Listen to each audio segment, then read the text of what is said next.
I am God, I am Jesus Christ. I am untouchable. Kaano yung si Mama Mary? Nanay ko.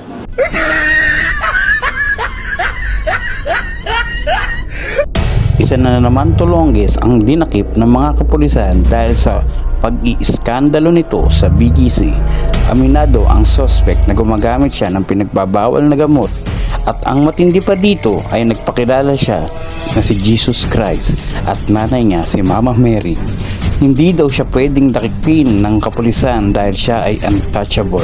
Panoorin natin ang video na ito kung saan nagpakilala ang lalaki na si Papa Jesus. At kung bago ka pa sa aking channel, huwag mong kalimutan i-like, share, and subscribe at click ang notification bell para updated ka sa aking mga bagong upload na videos. Maraming salamat po. Ko. Gumamit ka ngayon? Oh, wala naman siya amats eh. CBT siya eh. Ano yung CBD pa kayo? Research mo. Nung nagmamaneho ka, gumagamit ka rin. Gumagamit? Oo. Hindi ako tumitigil gumamit. Gumagamit ako araw-araw. Pagising ko hanggang matulog ako, kahit tumatay ako, gumagamit ako. Sinabi mo hindi ka daw pwedeng huliin dahil anong dahilan? Bakit? Because under the law, ha?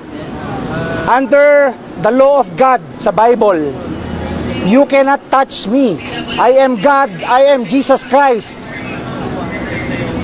You're the son of God? Yes, no, I am God in flesh. Paano mo nasabi, sir? Ha? Paano mo nasabi na you're a God?